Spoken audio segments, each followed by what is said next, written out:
हमारी गणितीय वस्तु है समुच्चय। इससे पहले की गणितीय वस्तु हमारी संख्याएं रही हैं। भविष्य में हम वेक्टर्स के बारे में यानी सदिश के बारे में, मैट्रिसेस यानी आव्यूह के बारे में और फलन यानी फंक्शंस के बारे में भी चर्चा करेंगे। चर्चा क्रमशः गहरी और अधिक आनंददायक होती चली जाएगी। तो आज मैं आपके सामने गणितीय वस्तु सेट्स की बात रख रहा हूँ और ये मानते हुए रख रहा हूँ कि आप इसके बारे में लगभग कुछ भी नहीं जानते हैं। तो हमें कुछ इसके बीच में लगने वाली संक्रिया यानी कि द्विआधारी संक्रिया की बात भी करनी होगी और पहले समुच्चय को समझना होगा। तो समुच्चय का मतलब ये है कि कलेक्शन ऑफ ऑब्जेक्ट्स यानी कुछ वस्तुओं का संचय। वो वस्तुएं फिर से वही बात है कि वस्तुएं वे संख्याएं भी हो सकती हैं, कुछ और भी हो सकता है, लेकिन सुविधा के लिए अभी हम संचय के नाम पर केवल गणितीय वस्तु के नाम पर संख्याओं को ही लेंगे। तो आमतौर पर किसी भी समुच्चय को रोमन के किसी कैपिटल लेटर से प्रदर्शित करते हैं, जैसे ए से किया। और मान लीजिए इसके अंदर में कुछ संख्याएं रख दे रहा हूं 1 2 3 7। ऐसे ही मैंने एक और समुच्चय लिया और उसमें मैंने संख्याएं ले ली 2 4 6 8 10 12। तो जब भी हम किसी समुच्चय को लिखेंगे यानी सेट को लिखेंगे तो ये जो मझला कोष्ठक है यानी कर्ली ब्रैकेट है, इसके बीच में हम चीजों को लिखेंगे। आप संख्याएं भी लिख सकते हैं, कुछ और भी लिख सकते हैं। कलेक्शन ऑफ ऑब्जेक्ट्स है, वस्तुओं का संचय है।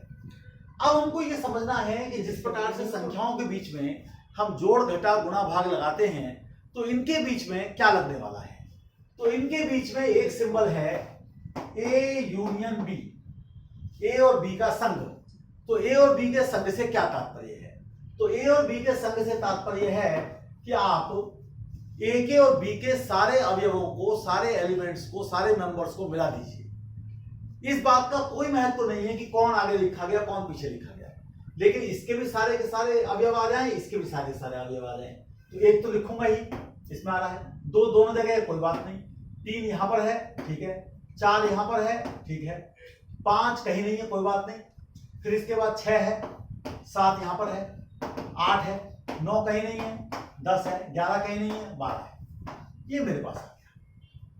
तो आपने देखा कि मैं ए और बी दोनों के दोनों गणितीय वस्तु समान प्रकार की थी, समुच्चय थी, और उनके बीच में एक द्विआधारी संक्रिया बाइनरी ऑपरेशन थी जिसका नाम हमने रखा है संघ,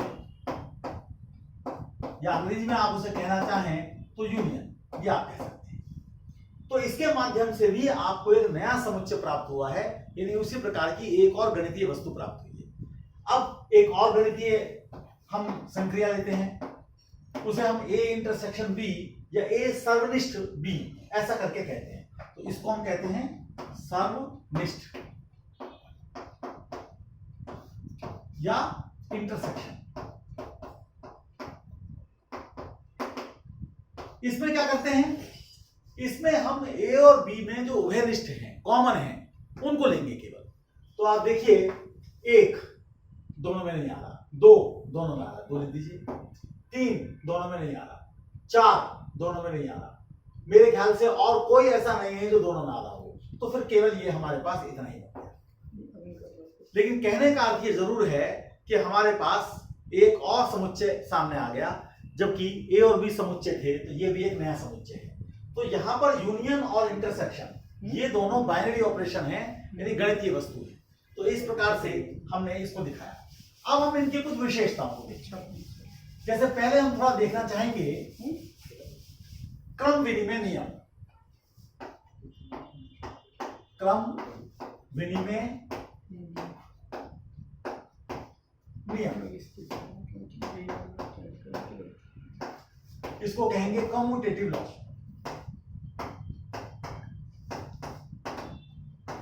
हम देखेंगे कि जो हमने 2 द्विआधारी संक्रिया ली हैं उसमें ये बात पूरी होती है कि नहीं।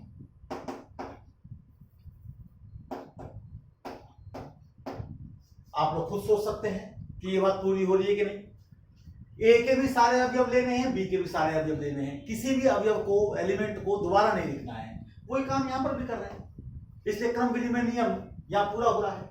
अब हम ए इंटरसेक्शन बी की बात करें तो हम देखते हैं कि बी इंटरसेक्शन ये भी इसके बराबर है, तो इसका मतलब यहां पर भी ये वाली बात पूरी हो रही है।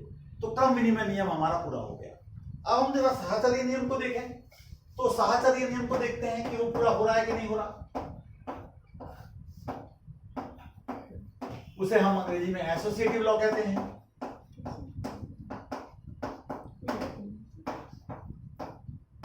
तो हम ये देखना चाहेंगे कि A union B union C हमारे पास और कोई समुच्चय है और कोई सेट है, तो ब्रैकेट बदलने से कोई गड़बड़ तो नहीं होगी। तो आप लोग इसको जांच कर देख लीजिएगा, ये भी सत्य हो रहा है। इसी प्रकार से आप इंटरसेक्शन के साथ देखना चाहेंगे तो आप पाएंगे कि हाँ, ये वाली बात भी सत्य हो रही है। तो हमने देखा कि अभी तक कोई ऐसी बात हमारे सामने नहीं आई जिसमें कि हमें ये परेशानी हुई हो कि ये नियम संख्याओं के मामले में पूरा हो रहा था और अब पूरा नहीं हो रहा। तो अब हम थोड़ा वितरण नियम को देखेंगे कि वितरण नियम पूरा हो रहा है कि नहीं हो रहा। हमें ध्यान होगा कि वितरण नियम दो बातों के, दो संक्रियाओं के मेल से बनता है, और वो दो संक्रियाएं वहां पर थी प्लस और इनटू, और यहां पर होंगी वो इंटरसेक्शन और यूनियन। तो दो प्रकार के वितरण नियम आपके सामने आएंगे, या उससे ज्यादा भी आ सकते हैं, लेकिन देखिए वितरण नियम, डिस्ट्रीब्यूटिव लॉ।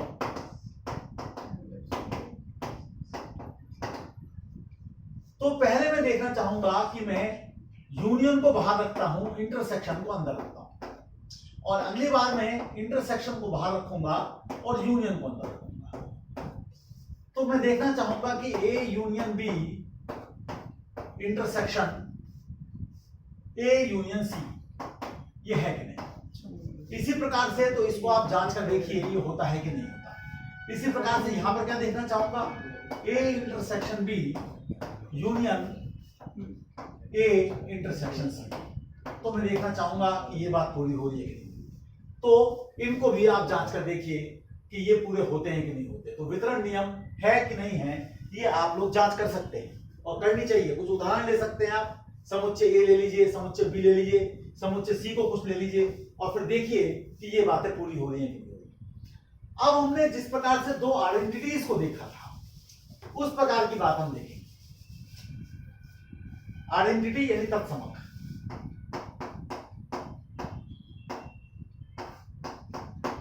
आइडेंटिटी,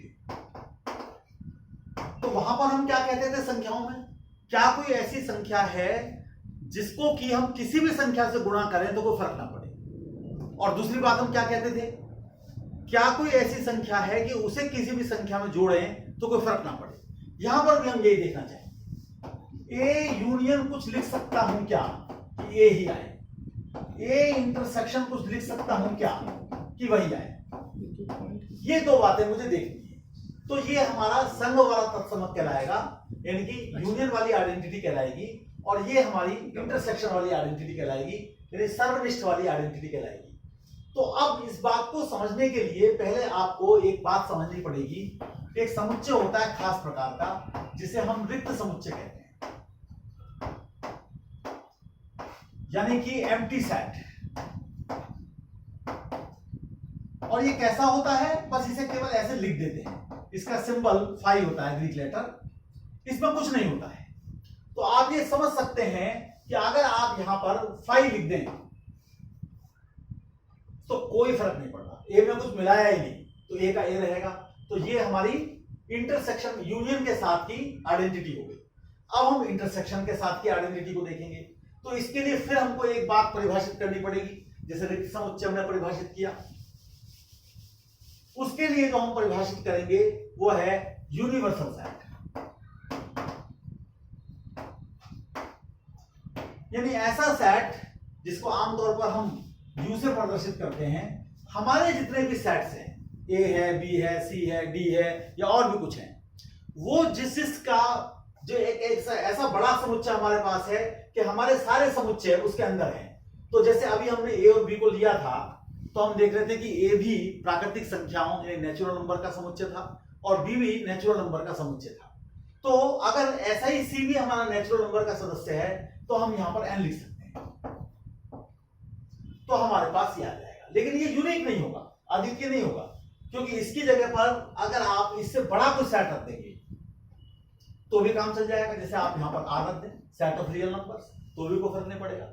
अगर ए, बी और सी में जो संख्याएं हैं वो केवल 1 से लेकर 20 के बीच की ही हैं, तो आप डी को भी ले सकते हैं। तो डी कितना होगा 1 2 3 और 20, क्योंकि ए भी इसका हिस्सा है, बी भी इसका हिस्सा है, और कोई सी दिया है तो वो भी इसका हिस्सा है। तो ये डी जो है, यानी कि जो हमारे पास इंटरसेक्शन वाली आइडेंटिटी है, वो यूनिक नहीं होती है। तो आप देखिए कि कुछ अंतर हो गया, गणितीय वस्तु बदल गई, यानी संख्याओं से वो समुच्चय हो गई, थोड़ी सी बात बदल गई।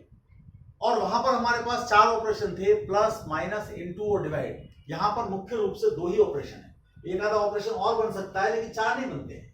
तो इसको आप समझिए, अभी शुरू में ये बातें हमें बहुत अच्छी नहीं लगेंगी, लेकिन धीरे धीरे समझ में आएंगी। अब अंत के 2 मिनट मैं आपके सामने ये बात रखता हूं कि संख्याओं में जो जो कुछ हम करते रहे हैं, उनमें से एक आध चीज यहां भी करते हैं।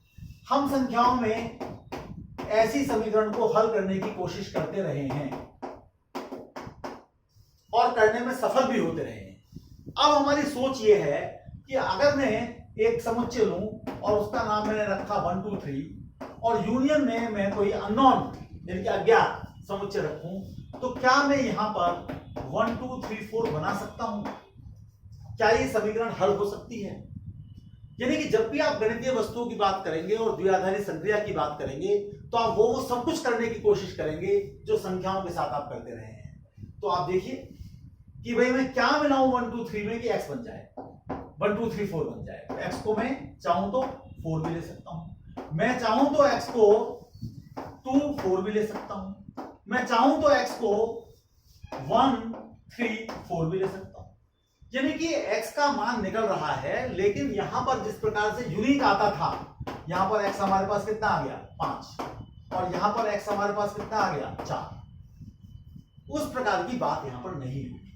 तो गणित का, गहरे गणित का या एडवांस मैथमेटिक्स का ये आनंद है कि चीजें जनरलाइज होंगी, लेकिन जनरलाइज होने पर परिवर्तन भी आएगा। इस बात को आप लोग समझें और इसका आनंद लें। हम लोग इस विषय को और आगे बढ़ाएंगे, अन्य कोई गणितीय वस्तु लेंगे और उसके साथ आपके सामने आएंगे। आज के लिए बहुत बहुत धन्यवाद।